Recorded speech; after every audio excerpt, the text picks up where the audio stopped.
Olá pessoal, vamos dar início a uma nova componente curricular. Agora vamos conversar sobre Teorias da Administração 2, que na realidade é uma continuação do que nós vimos no semestre passado, Teoria da Administração 1. Qual a diferença? Enquanto lá na Teoria da Administração 1 nós estudamos o papel do administrador, as funções do administrador e questões mais voltadas a uma abordagem inicial que a gente chama de fundamentos da administração. Nessa segunda etapa, então, na Teoria da Administração 2, nós vamos trabalhar a administração enquanto ciência. E para nós termos o entendimento da administração enquanto ciência, eu vou fazer um convite a vocês para uma incursão lá na Idade Média, onde inicialmente a gente vai falar um pouquinho sobre a Revolução Industrial, e a partir disso a gente então vai ter a ideia de o estudo da administração agora sobre o viés científico. Bem, iniciando então a partir do nosso livro texto, o conhecimento da ciência da administração e algumas notas para reflexão, eu chamo a atenção para os senhores de que é necessário que se faça uma relação entre história e a evolução do pensamento administrativo. Então, as duas coisas, elas andam de mãos dadas. Tá? Falar sobre teorias da administração, desprezando a história, é incorrer em um erro muito grande. Tá?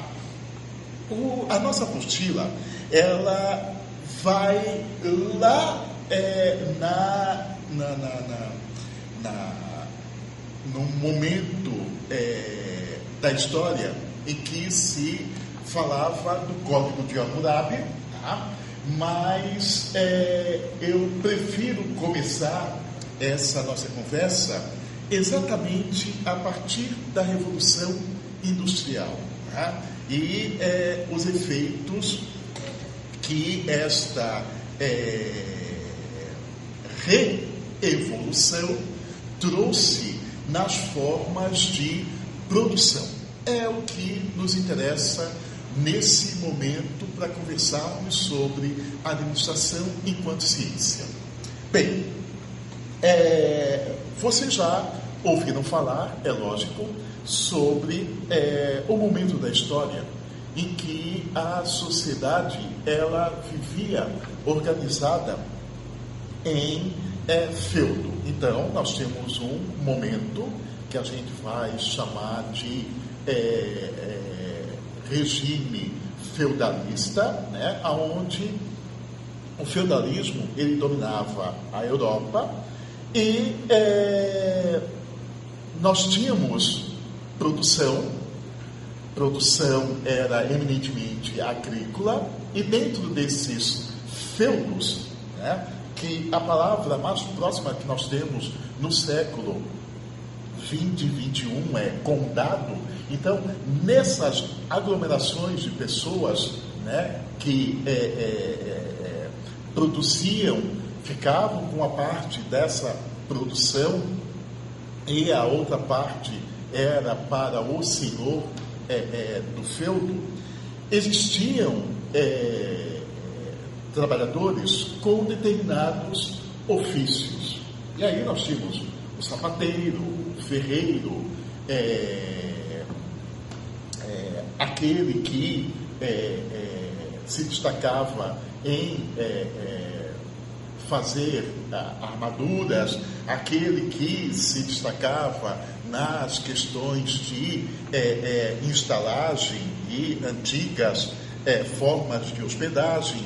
Então existiam serviços e produção de bens. Tá? Entretanto, a diferença é que esses serviços e essas produções de bens eram feitas quase que de maneira exclusiva. Eu me dirigia a um sapateiro e dizia: eu quero um par de sapatos.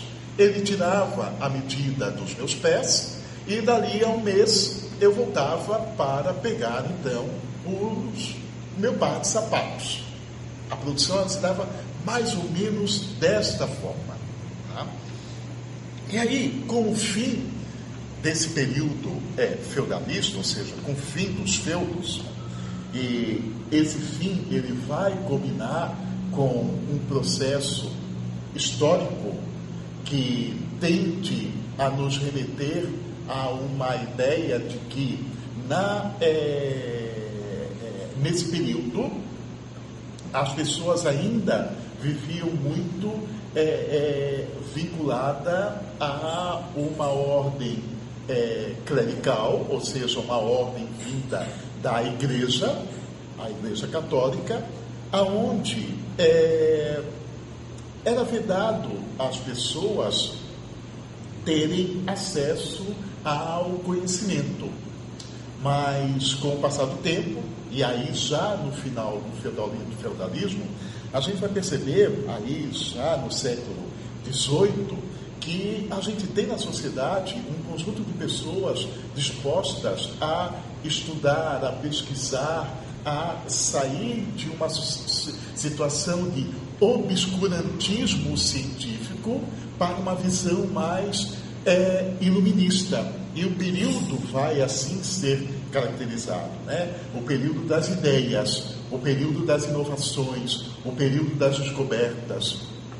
E com o fim do feudalismo, a gente vai perceber que as pessoas começam a deixar a vida no campo, né? E elas começam a se deslocar para as cidades, né? A esse processo também a gente dá um nome, êxodo rural. Então, o fim do feudalismo, ele vai combinar com o êxodo, ou seja, agora não tem mais o trabalho no campo, as pessoas começam a se deslocar para as cidades, e nas cidades começam a surgir os pequenos negócios, as pequenas indústrias, e tudo isso é possível a partir da ideia que se tem de que o homem tem a liberdade para descobrir, o homem tem a liberdade para inventar, coisa que até então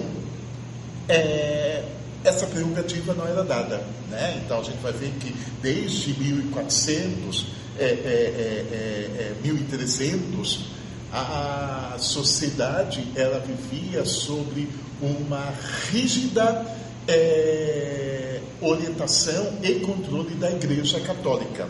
E tudo aquilo que a Igreja Católica não concordava era heresia, e se a pessoa desafiava, a gente então sabia o que iria acontecer com esses desafiadores, né? Então, os hereges, que geralmente eram ou queimados em praças públicas ou levados à reclusão, né?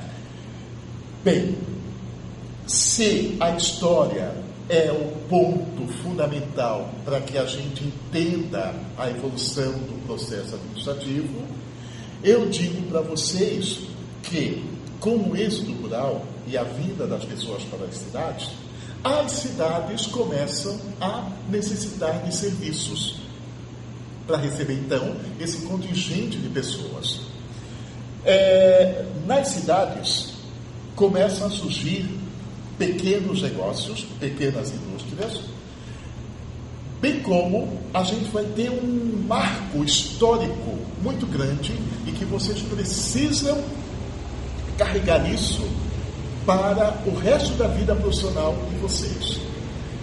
O marco histórico que vai, então, determinar essa passagem do tempo que a gente tem de uma administração muito mais voltada para a ideia das artes dos ofícios, ou seja, a administração enquanto arte era aquela vinculada ao artesão, ao ferreiro, ao sapateiro. Agora a gente tem uma visão diferenciada, que é a produção em larga escala.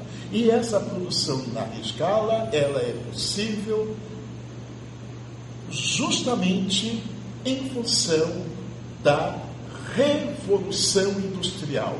Ou seja, a gente tem um grande evento sendo trazido para a sociedade, que foi, a máquina a vapor. A partir da máquina a vapor, aí sim a gente começa a ter a possibilidade de um processo de produção em massa, e nesse processo de produção em massa é que a gente então começa a nossa conversa sobre a administração e o cientificismo no processo e evolução do pensamento administrativo. Na próxima aula, então, a gente dá continuidade a essa nossa história pós-revolução industrial.